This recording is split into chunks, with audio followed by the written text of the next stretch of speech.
Hi, good afternoon. This is Greg Lois, Managing Partner of LOIS LLC. Sitting to my right, your left, Tim Kane, one of our Senior Associates in our Workers' Comp Defense practice. If you're here today, it's to learn about which defense applies. Today we're going to be talking about the common defenses. We're going to talk about the defense of intoxication, intentional injury, consequential loss. Lots of fun discussions today. If you're here today, it's because you're part of, I hope, our overall webinar series. It goes through many topics in workers' comp defense. If you've ever missed some of our webinars, you can go on our website, and in the archive section, there's a video copy of every one archived with closed captioning. So, you know, those are always fun to watch with the family at dinner time, or, you know, can't beat that. Yeah, a weekend in the summer. I mean, what else would you want to be doing with your time? Just a small part of the overall education we do for our clients and our community here. Please feel free to check out our website, sign up for our newsletter, or request one of our books. All right, this is totally live. This is our second session today. The first session, we had a couple Hiccups? I would say the word hiccup is a nice word, sure. Please feel free to type in your questions. If you type them in, we will answer them all at the end, or of course you can always email us and we'll get back to you as soon as we can. All right, today we're going to talk about common denial reasons. We're going to talk about legal denials, meaning those that have a jurisdictional or legal basis, as well as the interplay of facts and case-specific information in deciding when we're going to deny a case. Last month we discussed already the topic of non-employee, and we also, in that lack of employment sort of defense, we talked about illegal employment, independent contractors, minors, all the sorts of issues that come up surrounding the issue of who are our employees, and that sort of basic jurisdictional requirement that the workers' compensation claim can only be brought by an employee. Today we're going to talk about a lot of common defenses, including that of no accident, consequential injury, idiopathic event, etc. We're going to get into those today. Next month, we're going to talk about the defense of going and coming, and we're going to probably touch on it today. We did in the earlier session just a little bit. When does the employment begin? Are commutes covered? That type of thing. That we're going to try to hold that off to next month because we think that's its own topic. That's how broad and big that defense is, how common it is. And then finally, we'll talk about attachment as a defense to paying benefits in our July webinar. Okay, the reason we're here today is some kind of accident occurs at work. If our clients do nothing, if we do nothing, that accident is going to be presumed compensable, and they're going to have a valid workers' compensation case. So as I got to pick all the topics, I'm going to take the first one, which is the easiest, that defense of there was no accident.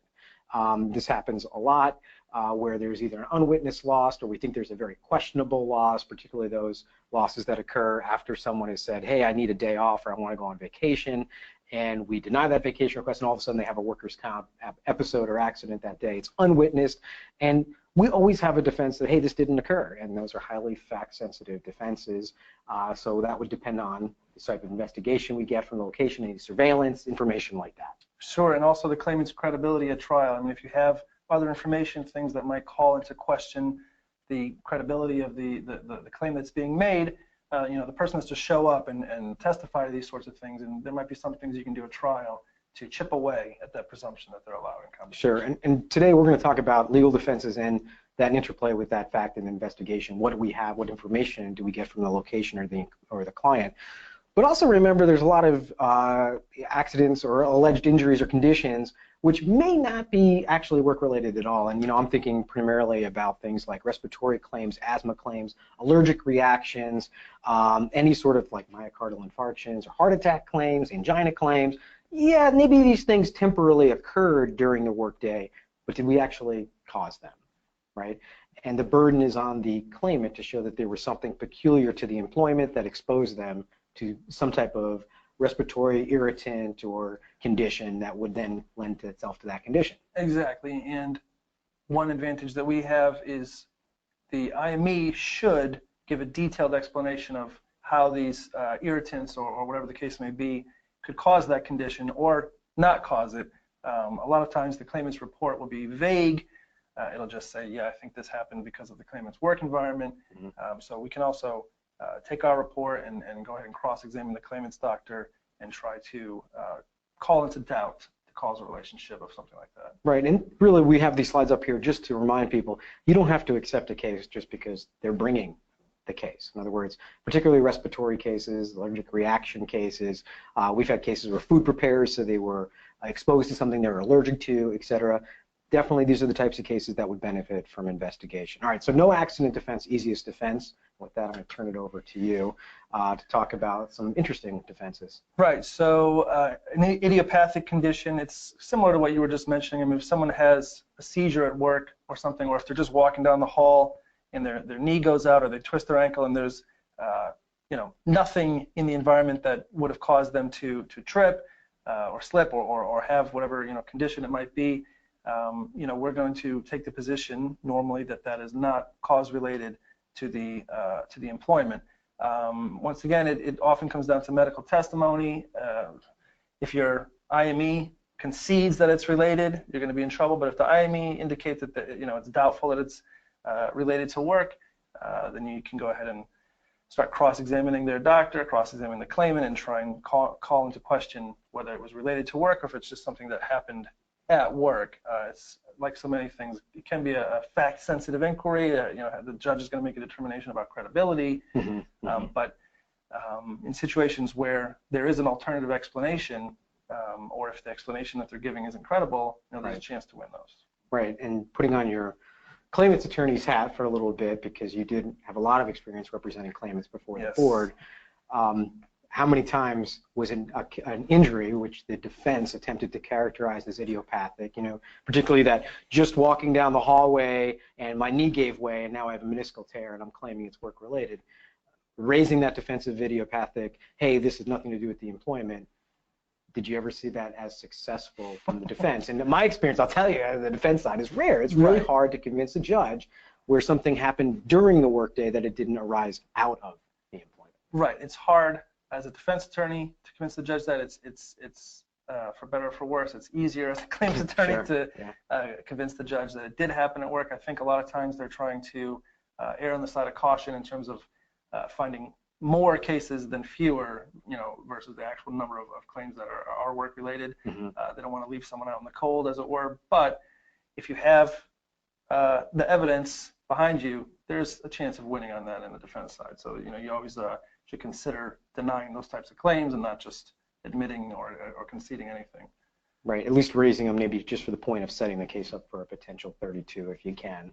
Right, sometimes you have multiple defenses, right? So if you're defending on other grounds, of course you have to throw that in there. All right, so idiopathics fall under that personal risk defense, meaning purely personal to the employee, nothing work-related. Let's talk about a little bit more entertaining version of the personal risk, and let's watch this quick little video.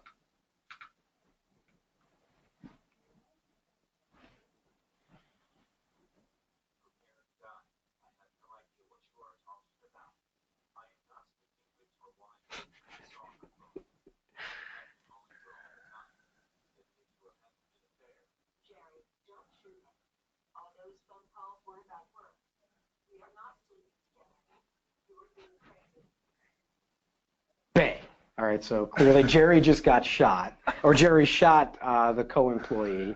And I hope the video and the audio is synced up for people watching, but essentially we've got an angry husband or boyfriend coming into the employment and shooting a coworker, saying, "You've been talking to my wife, my partner here." Right, so I think this presents an interesting question of the intersection of whether it's related to work or not. It looks like there's a chance that they were talking on the phone about work, and certainly, as we were discussing earlier, I mean, it looks like the event is happening at the workplace. So the claimant's attorney is going to have a lot to work with in a case like this. But on the other hand, if you have a situation where it's strictly personal, or if it's just some random person, not random person, I'm sorry, if it was a random person coming off the street to a place of business, it probably would be considered compensable. But if it's a strictly personal sort of thing, you might be able to, or if it's something where the employee actually initiates the altercation, you might be able to defend the claim on the grounds that it wasn't work-related and that it was something that this person was involved in on a personal basis. Yeah, so it might come down to like looking at the text messages. Were they really having phone calls about work? Was this really about setting schedules for the following week, or the boyfriend and girlfriend? I don't know. You can get that information, yes, definitely. Yep. All right. So we talked about the personal risk. Let's talk, I'll take another easy slide, intoxication. Very difficult defense to have sustained in New York workers' compensation, even where an employee is intoxicated and the intoxication contributes to the overall accident and the ultimate injuries, it can still be found compensable if the intoxication is not the sole cause for the loss. And so what we actually see is where we have extremely drunk employees who drive the company van off the side of a bridge, they say, well, I was drunk. Yeah, my blood alcohol level was a 0.4, which is 4 times the legal limit. But I had worked 3 shifts that week. I was exhausted. I was tired. It was the combination of being tired plus the intoxication which caused the loss. Now the law judge will say, well, that intoxication was not the sole cause of the loss. Therefore, your intoxication defense doesn't work. So we have one on the books, but. Right. But there are situations, maybe someone, if you have a whole handful of witnesses who says that the claimant drank a 6-pack of beer quickly at lunch and then fell on their face, yeah, you might have a winner there. So yeah, fact dependent. Definitely would be the kind of defense we would raise if we had information that would lend itself to the defense. And this is why when there is a loss, we'll try to secure that police report. We'll try to secure any urine toxicologies that are made at the time. And certainly if they're admitted to the hospital, maybe there's a blood alcohol test that's been made at the hospital. So certainly a defense that we would raise typically for positional purposes or tactical purposes to move the case towards a Section 32, but unlikely a defense to be ultimately successful on its own merits. All right. Consequential injuries. These are the bane of most of our clients' existence, and our bane because as soon as you feel like you get the case going on the right path towards closure, they raise a new body part. Right. So as most of us have seen in quite a few cases, a huge percentage of cases, consequential injuries are injuries that are not related to the initial accident, but they are apparently caused by the consequence of that initial accident. So the sites always seem to mirror one to the other. So if someone has a shoulder injury, a right shoulder injury, they'll end up claiming consequential left shoulder. If they have a right knee injury, they'll end up claiming left knee. For some reason the sites always tend to mirror each other. Mm-hmm. But the point is, if someone is if they hurt the right shoulder, they'll claim that their left shoulder has been undergoing so much use that it's an injury. So we always recommend denying these.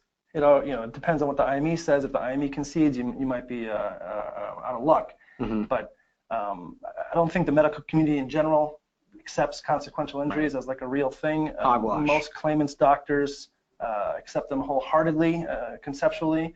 But I think it's fair to say a lot of IMEs are not going to immediately concede this type of injury. So if you have a good report, we can definitely defend consequential claims, and I think a lot of judges will see through that too, as long as you have the proper sort of cross-examination on the record. If the claimant's attorney doesn't defend it well, sometimes they're unavoidable. Sometimes the person may have a degenerative condition, right? If they hurt their knee and then they claim a consequential hip, that hip might have been on the way out anyways. Mm-hmm. It might become part of the case, and that's unfortunate. But once again, if you have a good medical report to work with and you cross-examine their doctor thoroughly, there's a good chance of getting rid of these claims. Okay. Just as a reminder, we're about halfway through or so. Please type in your questions if you have any. We're happy to answer them. This is totally live. We have standing by Lauren, who will read the questions to us, and she's not excited about being on audio at all, so please type in as many questions as you can. Yeah. All right, I'm going to take another easy one. Notice. There is a notice defense in New York, although it seems like the judges are not very willing to sustain a notice defense, and there's a couple reasons for that. But the claimant on the books has to give us written notice of a loss. That's rare. More typically, we're found to have constructive notice of a loss because they reported it to a supervisor, to a manager, or because we know that they were taken from the work site in an ambulance or taken for urgent care to some kind of facility. So we're deemed to have constructive notice. Certainly, that we're not expecting employees to be writing out longhand descriptions of their accident if they're unconscious and on an ambulance going to the hospital. We're deemed to have constructive notice. We raise notice as a defense all the time. We say, look, they gave notice to the wrong person, right? A typical thing is the worker gives notice to a colleague, not to a supervisor, not to a manager, and we hear the same argument from our adversaries all the time.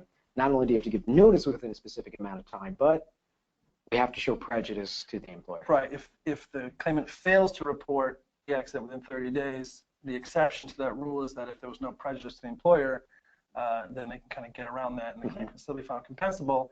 And the way prejudice is shown is if the people, the supervisor or the human resources person, the people who would have been in position to investigate the facts of the accident are no longer there, or if there's information I mentioned in the earlier webinar, and I've actually had a case like this where if there's video evidence of the time and place that could have helped everyone determine if this is a compensable claim, and if the employer routinely destroys this type of evidence, every 30 days or on an ongoing basis, and the person brings the claim after that, that could represent prejudice.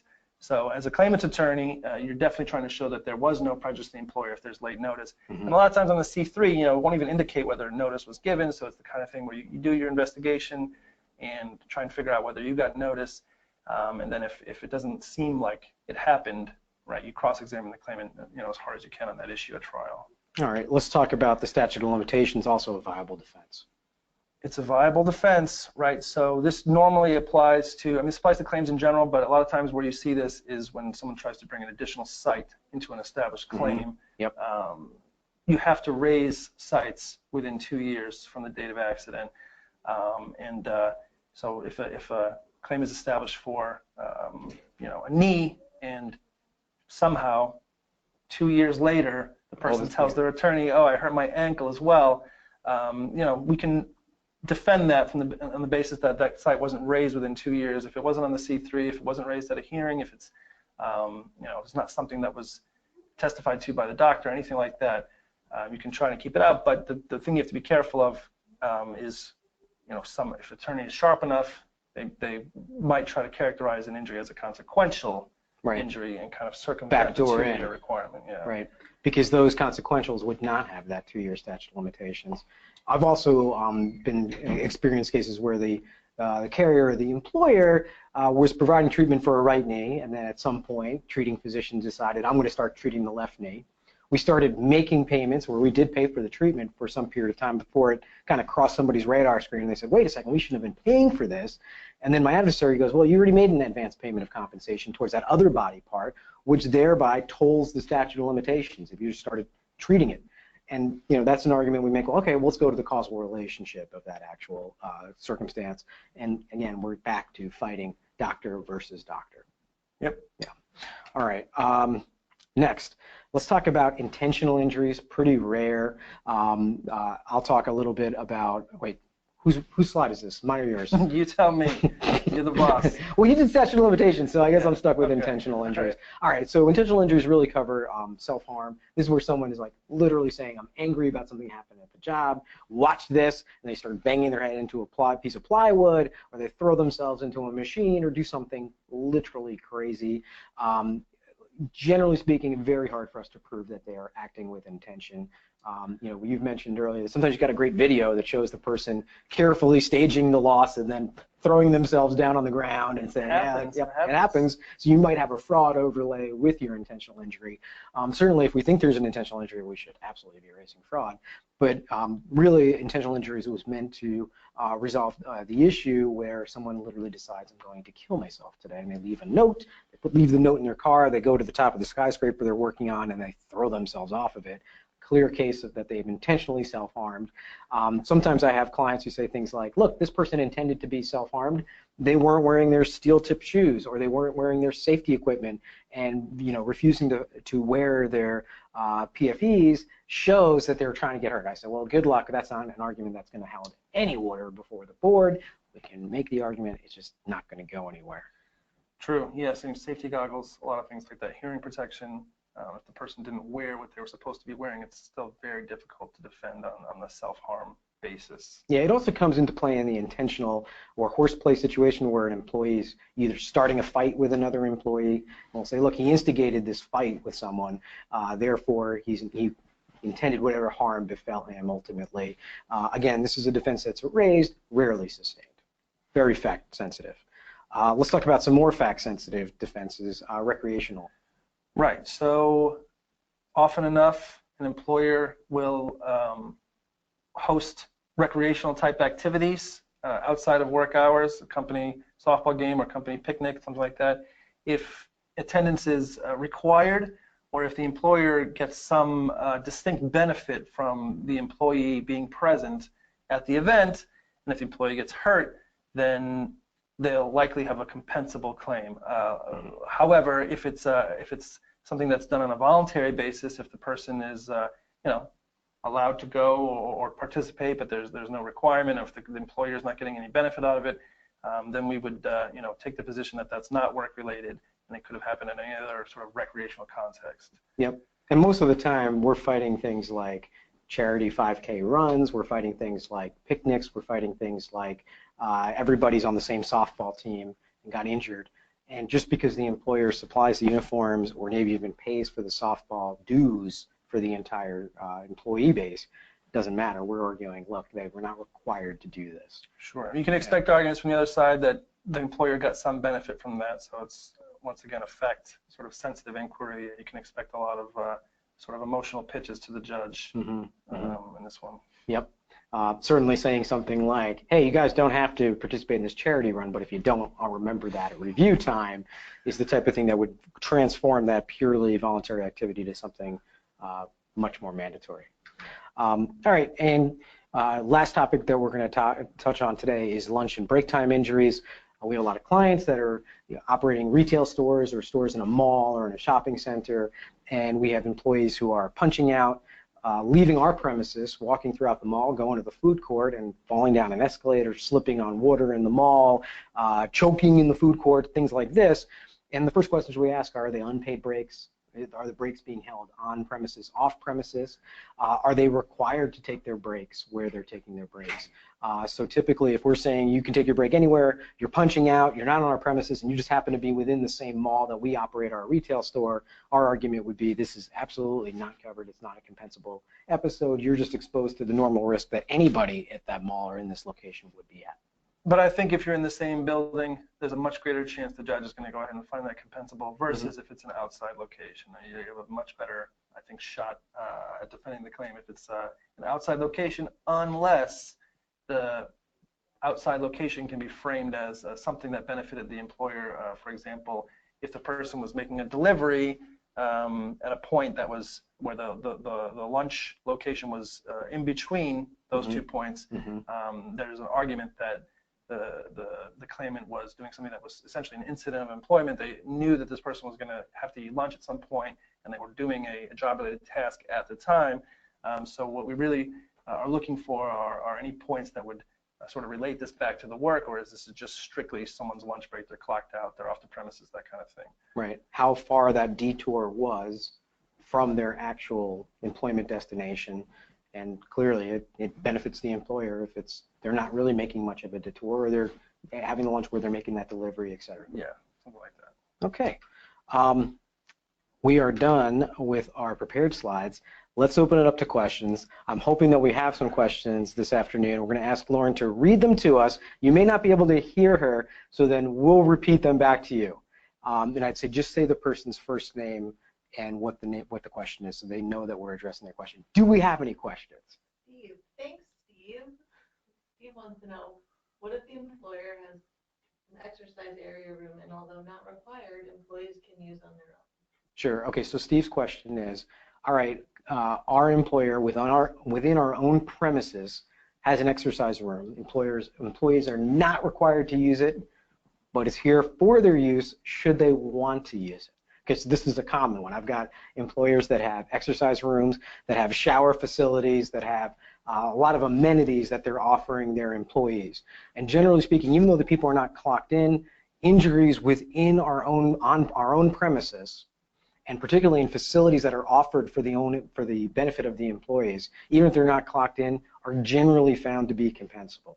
Generally, even though the activity that takes place there is voluntary, because it's on premises, that has generally been how the board finds. So in those situations, you would look for other mitigating factors, you know, like the sort of self-harm or the horseplay. You know, we know there can be horseplay in locker rooms. Sure. You know, so do the investigation. You never know if it's worth defending it. You know, you could still potentially win on a claim like that, aside from the, the fact that it was part of the premises. All right. Lauren, any other questions? We have another one. Yes, all right, good. Corinne says, so if an employee chokes at an employer's cafeteria during an unpaid break, is this compensable? Okay, so Corinne's question is a choking episode on an unpaid break on premises in our lunchroom. Is that fair? Good question. All right, so this is a good mixed scenario, right? It's an unpaid break, but it's still on premises. Again, I think the board is likely to find that that's compensable, particularly because it might be able to show to the claimant can make the argument, hey, this benefits the employer. We don't even leave the building. We're here. We could get called back to our desk or called back to the floor. You have to do a rush job or something like that. I think that they're likely going to prevail on that argument. Right, even if it's an unpaid break. Certainly if it was a paid break, or if there was a requirement that they use that lunchroom, that even makes it even more of a closed sort of case. Yep, yep. I think we're agreeing on that one.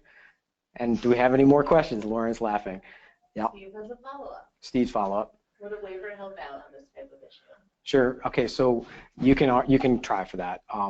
It depends on the employment. You might have union rules, et cetera, that would interfere with that. But generally speaking, you can get employees to sign waivers. They don't hold up in court, right? So you can, even though you can waive your liability in other forums, and certainly you can sign general releases and say, hey, if you're going to use our weightlifting facility, you agree you will not sue us, LOIS LLC. You will not sue anybody.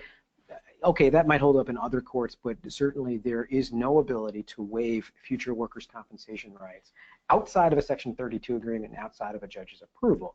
So any time you get them to sign something that says, I will, if I use the employer facility, I use your gym, I use your showers, comma, I agree this is not work-related and I'm not going to bring a workers' compensation claim, I don't think it's worth the paper it's written on. Probably not. And their attorney, the first thing they're going to do when that issue comes up at trial is going to ask them things like, did you have an attorney when you signed this agreement? Right. You can't grill them on the fine print and expect the judge to give you a good outcome necessarily. Okay, looking back at Lauren, she's shaking her head. I feel like there's more questions over there. That girl. Is an injury resulting from an idiopathic injury, i.e. a concussion after a seizure, compensable? Is an injury occurring after an idiopathic condition, i.e. a concussion after a seizure, compensable? Okay, good question, and this is a kind of a normal one. We see this all the time, right? We have the diabetic who maybe didn't take their metformin this morning, they pass out at work, they smack their head, now they have a post-concussion injury. We have an epileptic who's maybe behind on their meds, have an epileptic seizure at work, fall down, smack their head, post-concussion. A lot of people, person with low blood pressure, doesn't take their medication, they go hypocardic, and they fall down, whack their head. Yeah, the original episode, the epileptic seizure, not compensable. The diabetic fainting, not compensable, but striking their head in our facility would be compensable, and the sequelae of that, I think, would be compensable. So you're probably stuck with treating them for the concussion and any neuropsychiatric sequelae of the concussion, but not responsible for treating the underlying condition, the idiopathic, purely personal condition, which I think led to the fall. Agree? I agree, almost, just on the premises basis, even though logically it doesn't seem like it should be the employer's responsibility if you follow the chain of causation, but I think you're probably right. Yeah. I mean, we've had circumstances too where people have passed out due to heat stroke or other types of conditions, and as long as they don't strike their head on anything, yeah, I mean, the heat stroke, you're probably treating them for the heat stroke if you expose them to heat, but, diabetic shock or something like that, we're not treating that underlying condition. That's not our responsibility, but the result of striking something in our employment would be compensable. Okay, and now Lauren's shaking her head. That's it. We've got no further questions? No. Okay, good. These were good questions. All right, next month, our topic is going to be, you got to click so I can go forward again. Our topics are going to be coming defense. We're going to go at length into commuting injuries, ride-sharing injuries, employee travel injuries, frolic and detour as a defense. We're going to go through that entire defense. Please join us next month. Thanks, everybody, for coming. See you next time.